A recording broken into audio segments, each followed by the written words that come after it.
and crystallize it into the cocaine that ends up on European or American streets.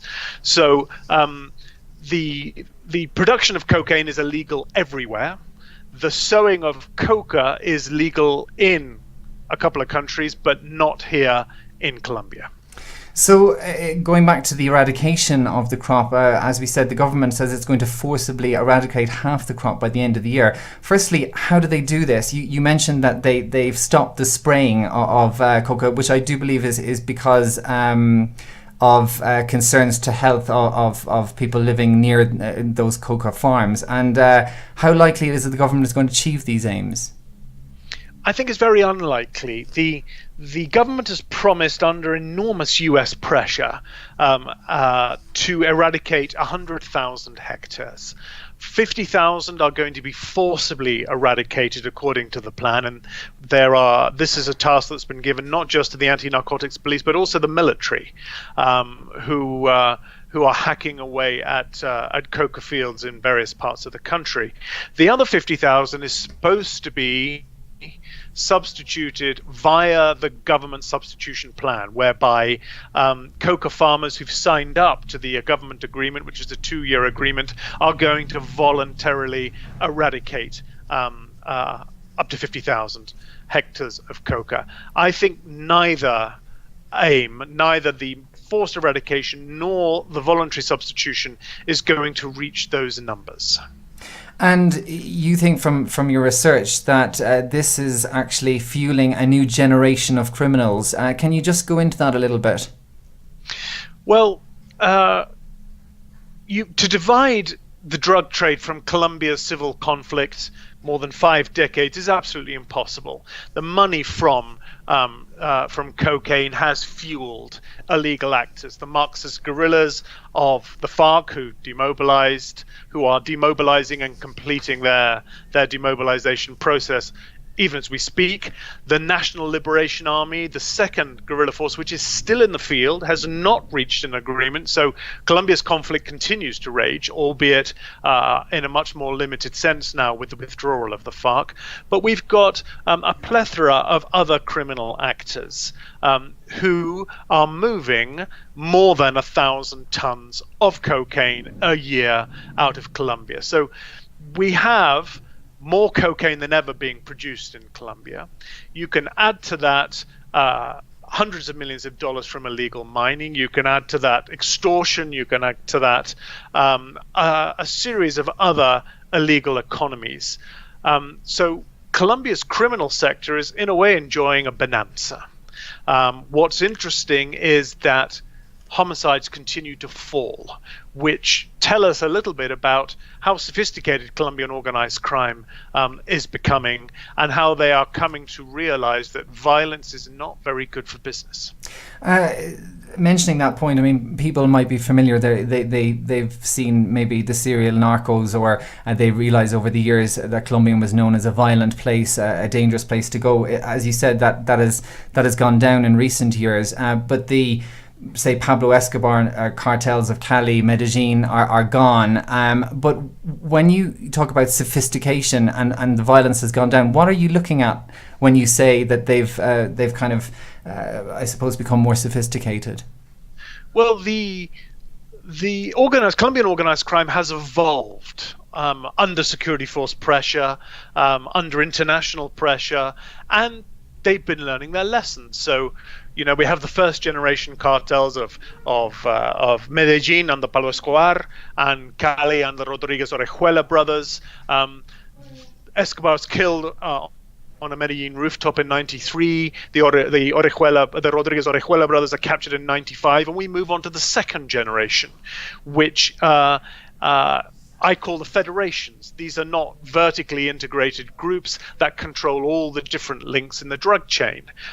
These are associations, federations, and they are. The first one was the Norte del Valle cartel, which was the successor of Cali, and then the successor of the Medellin cartel was the paramilitary army of the United Self-Defense Forces of Colombia. And so they take over the drug trade, they continue, they are evolving, and then there's the peace process with the paramilitaries 2003 to 2006, and Norte del Valle comes to an end just actually slightly before that. And so by 2008, we've moved into a third generation of drug trafficking organizations, and these are networks. This looks more like Al-Qaeda than it does the Medellin cartel. And this is a direct response to the war on drugs and the kingpin strategy, which is, as soon as you identify a structure, you begin to cut off its head.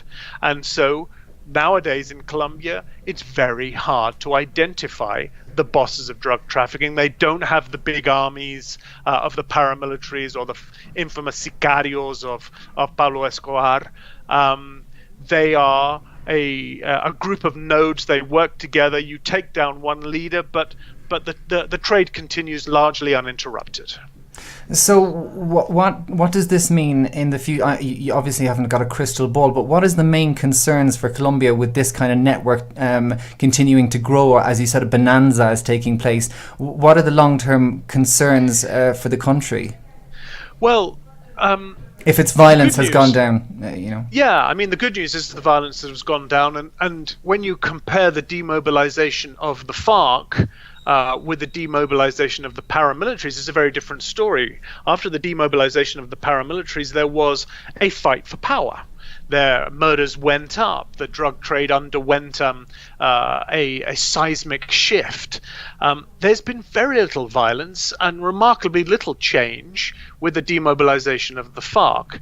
Now, this is a good thing in the sense that there isn't violence, there isn't mass displacement, and the abuse of human rights that accompanied the previous process. But it doesn't mean that there isn't criminality, and it doesn't mean that there isn't a threat. My fear is that we have more money, more criminal money than ever washing around. We have highly sophisticated organized crime.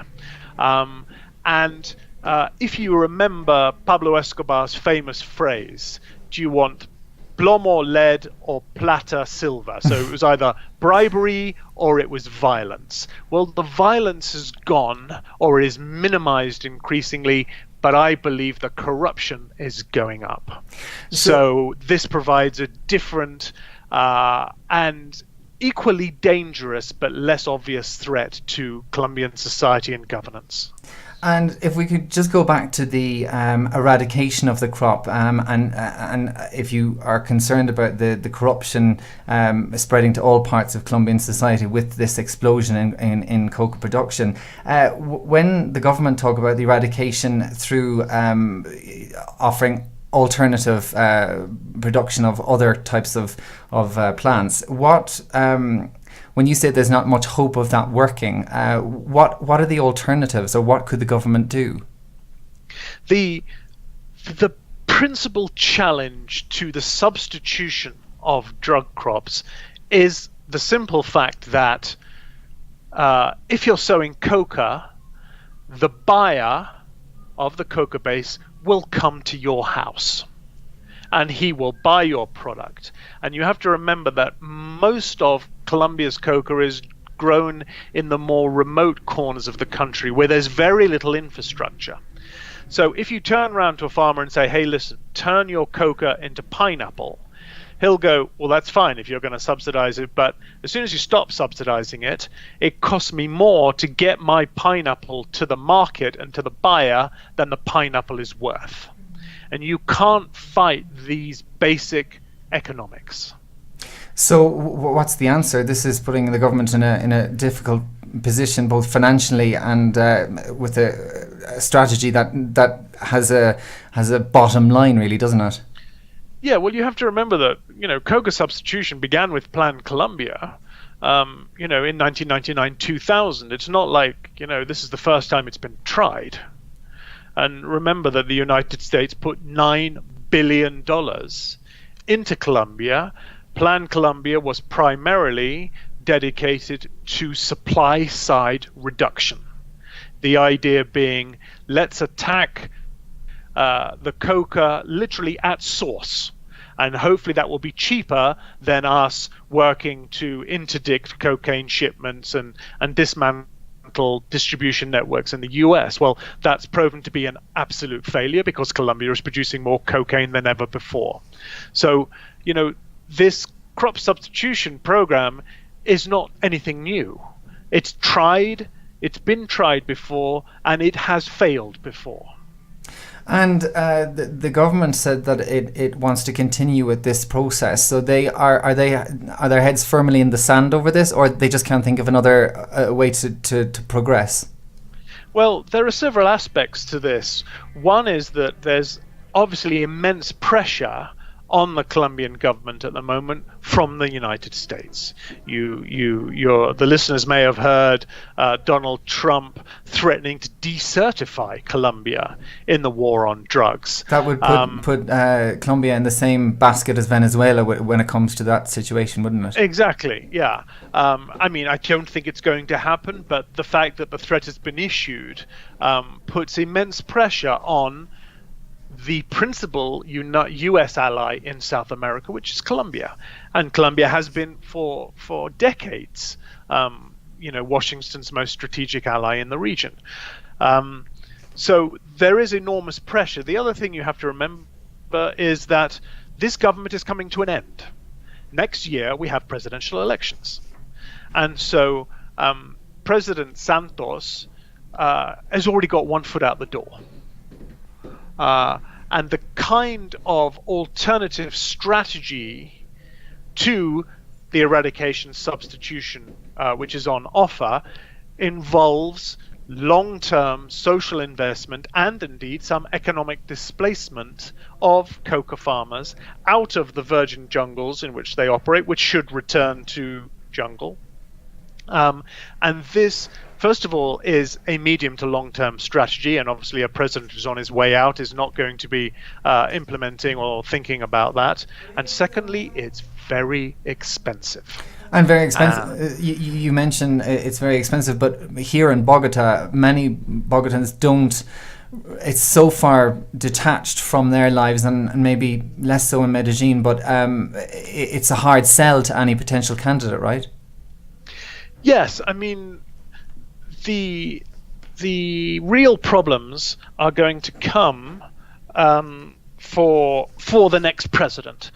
There are already signs that there are problems with the agreement, and you may have seen Timochenko, the head of the FARC, saying, "Look, President Santos, it's time for you to start doing what you promised, because there has been a long delay in the government's implementation of the peace agreements." The FARC, surprisingly, have done pretty much everything they promised to do. They concentrated their guerrillas in the concentration zones around the country. They have handed over their weapons, and they formed their political party. But what is clear is that there is a growing FARC dissidency, based on the eastern plains, principally in the departments of Guaviare and Meta. And our fear at Insight Crime is that if implementation doesn't go well, if guerrillas are not reinserted into society, they will simply return to what they know, which are the criminal economies that have sustained the rebel movement for the last 5 decades, which are principally drug trafficking and extortion. And we may face a nationwide criminal network based on FARC dissident elements. Just finally, when you talk about that potential occurrence of that issue or that situation, are we looking at maybe a civil war in all but name again? No, absolutely not. What we are looking at is a powerful criminal network, based around alliances between former warring factions. So much of the drug trafficking networks today are based around former paramilitary groups. We are now going to see former rebel elements merge, I suspect, with this existing network and produce an even stronger and more sophisticated criminal network that will continue to export cocaine. But in that sense, could it not be seen as a two-tier government, where you have the federal government and then you've got this network of criminals working on another level that could, in effect, create some kind of major conflict between the two? No, I don't think so. I think that the days of organized crime, be it paramilitarism or Marxist guerrillas, challenging national security in Colombia is gone. The criminals today do not want to overthrow the government. They do not want to overthrow democracy. They want to be able to live and work within it. And this is why I return to the issue that corruption is going to be their main weapon. Okay, well, we'll watch this space. Jeremy McDermott, thanks for joining us on Dispatch Colombia. And if you want to find out more about this issue and how organised crime is affecting other parts of Latin America, go to insidecrime.org. Also, if you have any story suggestions or comments on the programme, you can email us at dispatchcolombia@gmail.com or tweet us at dispatchcolombia.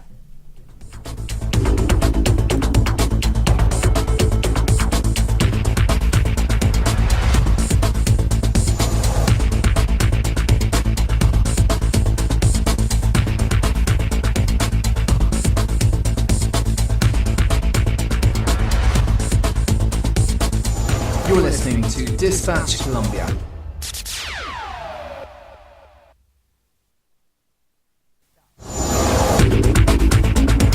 You're listening to Dispatch Colombia. If you have a story you would like us to cover, get in touch by emailing us at dispatchcolombia@gmail.com. From Bogota, this is Dispatch Colombia.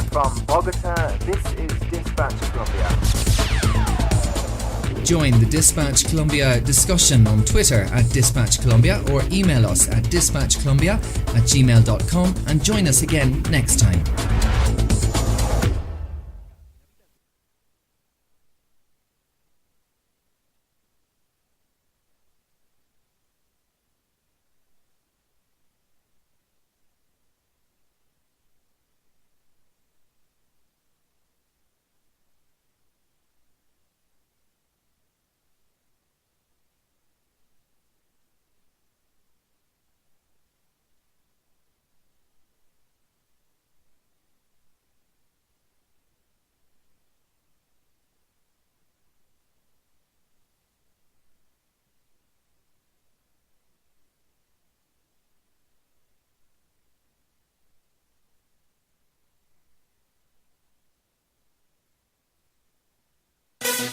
Transmite desde Colombia y para el mundo.